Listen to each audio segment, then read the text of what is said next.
Mofinaina sy ranonaina zany loha hevitra hodiny antsika amin'ity androany ity manasanao mampitiavana.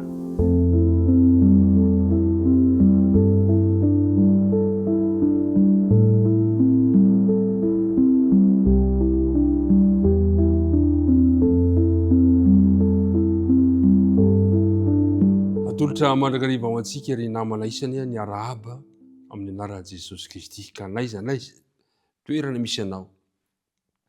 Na izao azy anao vao tafaraka indray miaraka aminay dia ny fiadanan'ny tompo anie ho anao sy ny ankohonanao. Efa nofahofantanantsika tompoko. Miaraka hivavakarisika ankehitriny. Rainay eo izay any an-danitra ho amasinina ny anaranao ary ho tonga ny fanjakanao. Misaotra anao indray izay no ity tombonandro omenao anay ity. Ka afahanay mahazo tombotsoa izao andinika ny teninao. Tomoera tompo aty anatinay amin'ny alalan'ny fanena masina. Ary eo koa hisoronao ny hevitra mampisaraka anay aminao tsy hatakarana izany teny izany dia ny fahotanay. Matoky izahay fa efa vita fihavanana aminao ankehitriny. Piraka-piadananao ary zao tinidinika izao amin'ny anaran'i Jesosy. Amen.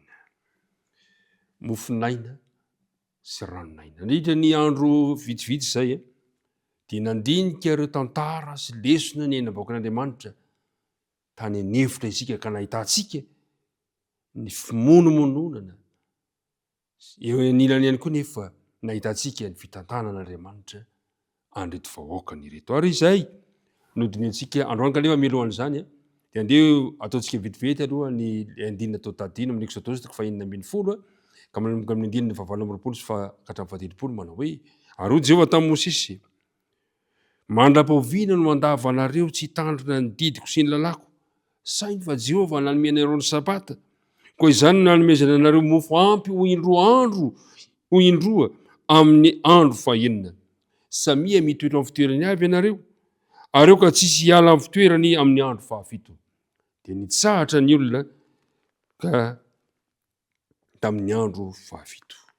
Andeha ary hojerevantsika ny dinika fanaovantsika androany araka voalazantsika teo ny andro vitsivitsy dia nandinika ireo fizotrany izany ny ainan'ireo vahoakan'Andriamanitra isika. Ary ny apôstôly Paoly dia nanoratra izany taty aoriana. Zao no voalazan'ny Paoly amin'ny Korintiana 1:10 ka ny 9:20 manao hoe ary izany dia nanjo azy mba ho anatra. Sady voasoratra izany ho fananarana ho antsika izay niara-ny farany izao tontolo izao. Manazava zany Paoly eto fa ohatra sy fampitandremana ho an'ny mpanara-dian'i Kristy ny zavatra nitranga rehetra ny ainan'ny Israelita. Ary anampy atsika mba tsy ho tratry ny olana efa navoa azy ireo. Zany hoe akalesona avy amin'ny oam-piainan'izy ireo isika tsirairay avy. Dia isika izay hiara-ny faran'izao tontolo izao ankehitriny. Omen'Andriamanitra ny vahoakany ankehitriny ny fanahy ny masina mba hampatanjaka azy. Satria nomen'Andriamanitra fanamahery, fanahy ny fitiavana, ny fahononantena ny tsirairay avy. Mba azo tonga antsika ahay mandray fanapa-kevitra mety amin'izao toerana misy antsika izao. Zao no voalazan'ny Jaona 4:20. Filazantsara Jaona 4:20 ka ny andininy 9 dia zao no vakin'ilay teny amin'ny anaran'i Jesosy. Ho Jesosy taminy. Izao no lalana sy fahamarinana ary fiainana. Tsy misy olona mankany amin'ny ray afa-tsy amin'ny alalako. Miteny Jesosy eto fa izy no loharan'ny fiainana. Izy rery ihany no afaka mahay manova antsika ho fanatitra velona, masina, sitrak'Andriamanitra.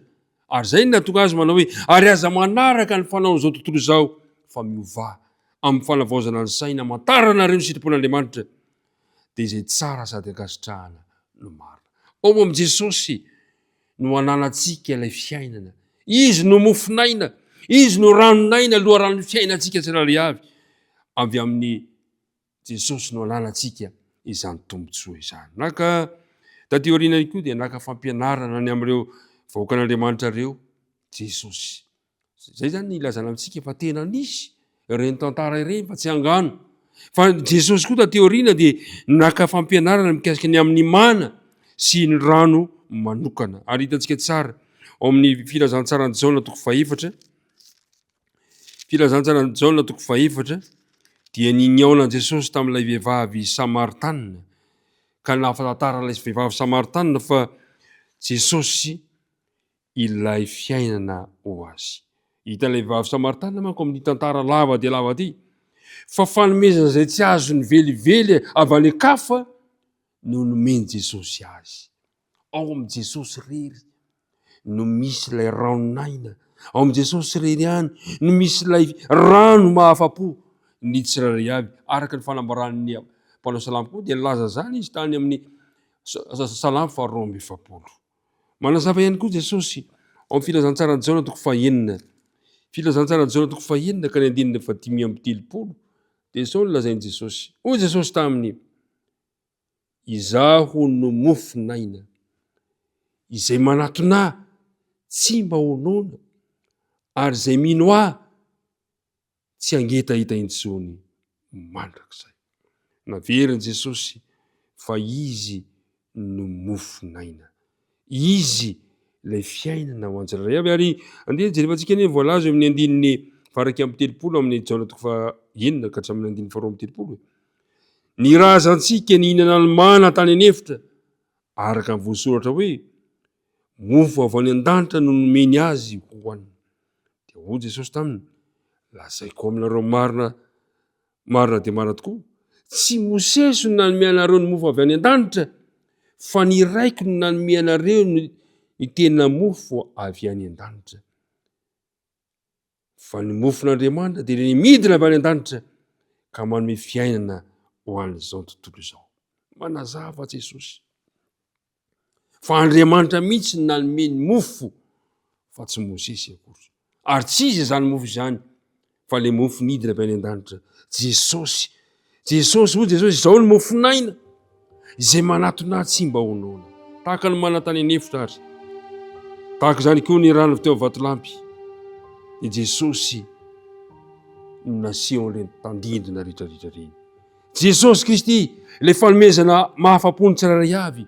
Jesosy Kristy ilay afaka manome fiainana ho an'izay rehetra mino sy mandray azy ho tompo sy mpamonjy ny fiainana. Ankoatran'ireo lafiny ara-nofo ireo sy ny mofo sy ny rano, dia misy heviny ara-panahy koa zany. Jesosy mihitsy ilay mofonaina, ilay nidina avy any an-danitra ka manome fiainana ho an'izao tontolo izao. Ao amin'ny rery no misy izay tena ilayntsika. Ao amin'ny rery no ahafahantsika mahazoantoka afaka antsika amin'ny marina sy ny etaeta ary ny anohanana ara-panahy. Androany ary dia desarika anao aho hoe fidio indray, raiso Jesosy ho mofo, ho rano manome fiainana ho anao, satria izy ilay mofon'Andriamanitra, ilay nidina avy tany an-danitra ka manome fiainana ho an'izao tontolo izao. Matoky aho, mino aho fa omen'Andriamanitra anao androany ilay hery, satria nomenanao ny mofo sy ilay rano dia Jesosy Kristy izany. Mahireza ombanao any Andriamanitra amin'ity tontolo andro ity vavaka isika ankehitriny. Andriamanitra rainay, indreza ny hafalianay, fa nampafantarinao indray, namafisinao indray fa ianao no mofonaina sy loharanonaina izay manome fiainana ho anay tsirairay avy. Ampio izahay anaiky an'izany, ka tsy salasala ny anatona anao. Mitahi anay amin'ity tontolo andro ity, mitahi reto mpiaino marobe mpiara-mianatra ireto, mba ianao no itokinay, ka naiza naiza misy anay, naiza naiza le anay, dia ianao no fiainanay. Minaran'i Jesosy, amen.